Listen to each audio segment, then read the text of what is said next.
right, get the head. Oh, he fished. Higher up, higher up, higher up.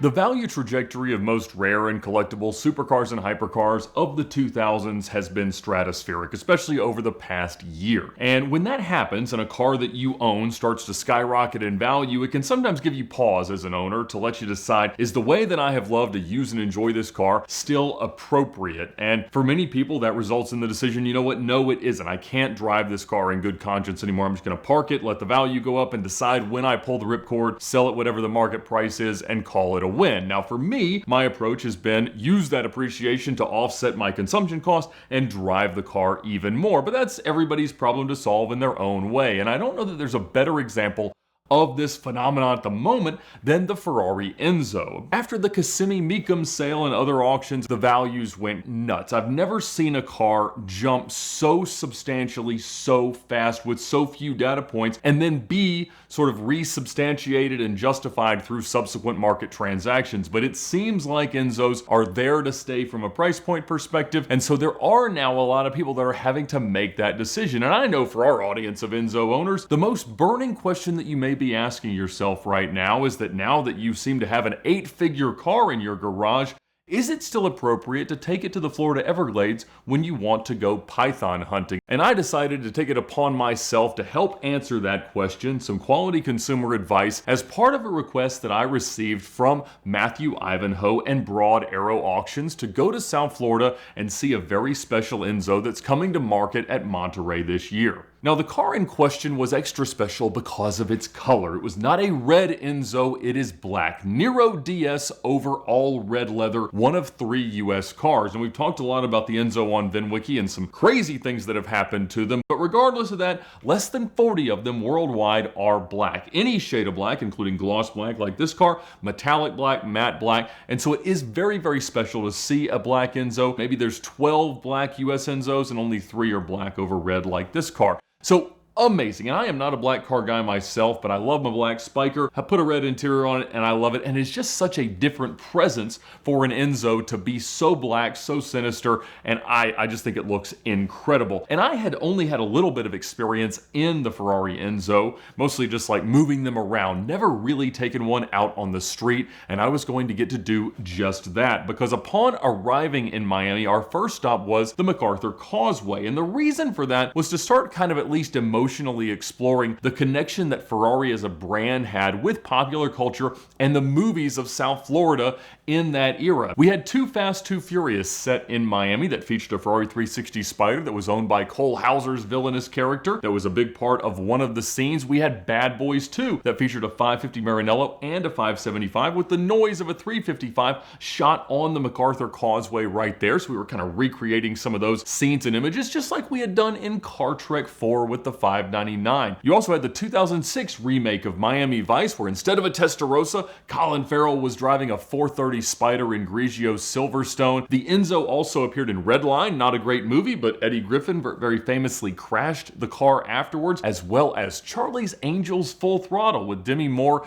driving an Enzo. So the ties between 2000s popular culture, which has obviously appealed to people my age and caused us to dream about cars like an Enzo, really all Ferraris, Lamborghinis, and things like that in general, was certainly critical to the legend of the Enzo. And that link with Miami was really, really fun to explore for the video piece that we were doing for Broad Arrow. But then we went on to the Concours Club, a gorgeous racetrack in the Miami area over towards Opelika, and I got to drive the car in all of its glory on this amazing track. And I have to say, the thing that's immediately awesome to me about an Enzo is that I fit. I don't fit very well in a 288, fit worse in an F40. My knees don't fit in an F50 at all. Even a LaFerrari is super tight. Haven't been in an F80 yet, but the Enzo is actually a comfortable car in the same way that a 360 or a 430.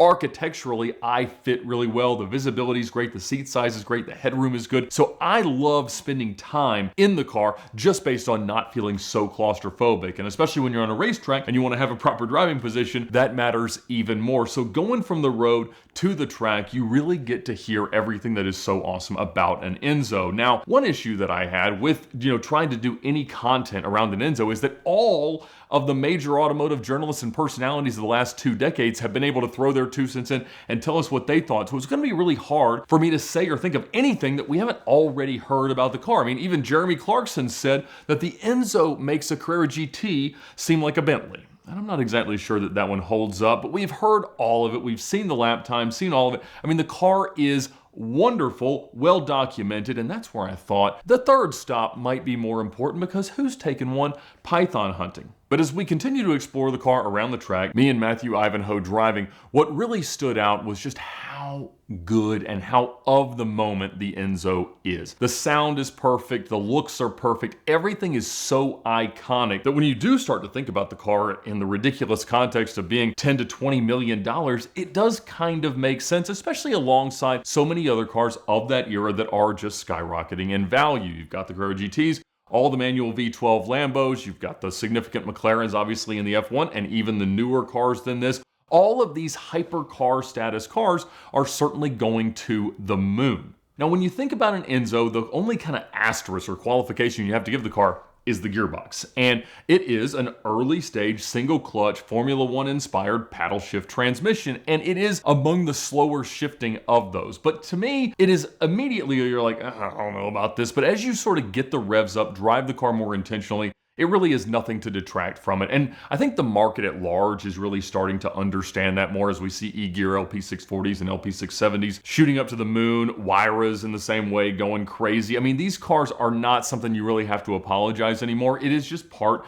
of what they are. And that is certainly everything about what this car was in that moment with respect to what Ferrari was doing in Formula One with Michael Schumacher at the time, and just everything that the legend sort of embodies. Now, when I brought up the idea of Python hunting in this car that they intend to sell for an awful lot of money just a couple of weeks from now, they initially said, what?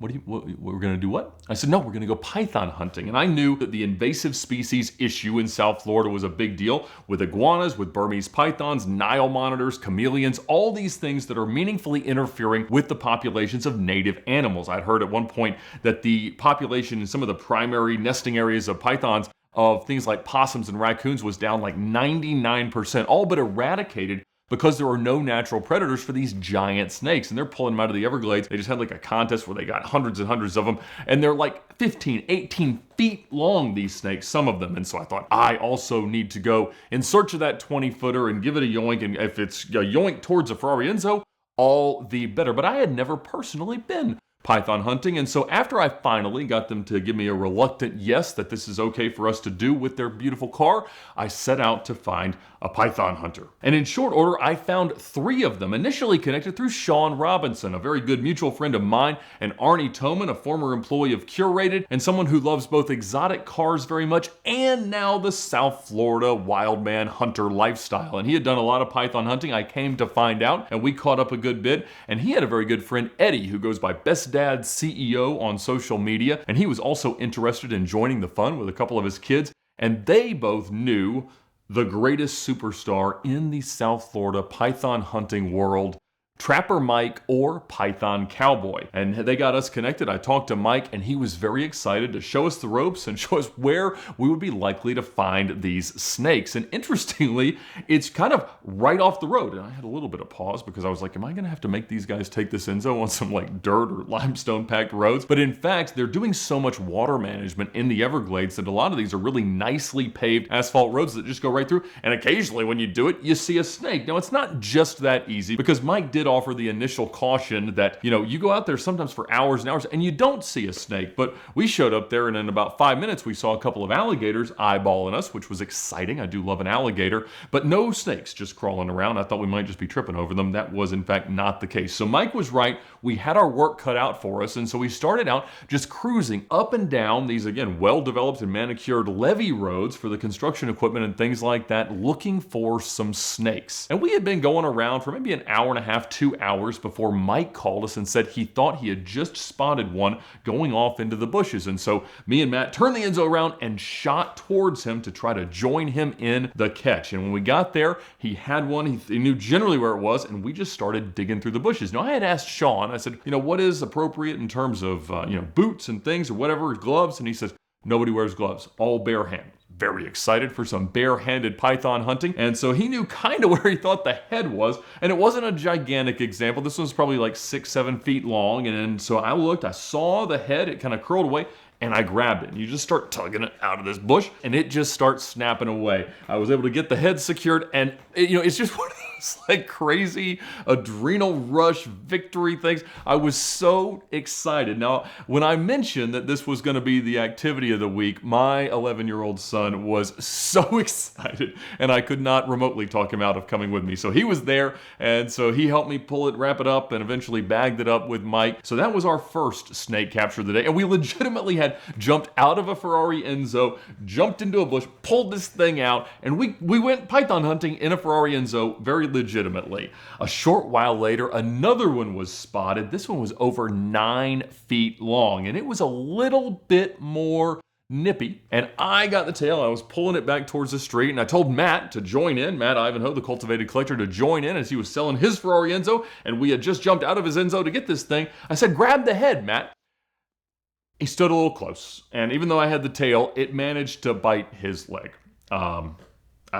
I didn't really feel like we had that much of a risk in that. It only drew a little bit of blood, really put a nice hole in his jeans. I'm sure they were very, very nice jeans, but we were able to get it off and get this thing secured, calmed down. Now, when you catch a python, you may or may not know this, they excrete a kind of musk, they would call it, and it's they poop all over you. So I was of no form anymore to get back into the Enzo. So fortunately, the crew that Broad Arrow had sent out had some lovely cars that were a little more accommodating for me in said state. A lot of hand sanitizer later, we made it back to Miami, but we had caught 2 giant pythons from the Everglades in a Ferrari Enzo. Everybody had a great time. Everybody took great pictures. And so please do follow Sean, follow Eduardo, and of course, follow Python Cowboy. I'm sure he'll have some content on his channel. He's out there like every day, hunting iguanas, hunting hogs, hunting all the stuff that is destroying the Everglades, especially these giant snakes. And so I didn't actually think I was going to get any yeses or any success in doing this, but we did take an Enzo python hunting in the Everglades. And I hope that's exactly what the new custodian or caretaker owner of this black over red, ultra rare, ultra special Ferrari Enzo decides to do with it the week after they buy it at the Broad Arrow sale at the Quail during Monterey Car Week. The Ticket Clinic just launched a brand new podcast, so click the bubble on your screen or the link in the description to subscribe now and get all of Mark Gold's great expertise. And of course, the Ticket Clinic is still here to fight a ticket no matter where you get one. So check them out now to thank them for their support of VINwiki and fight your ticket with the Ticket Clinic.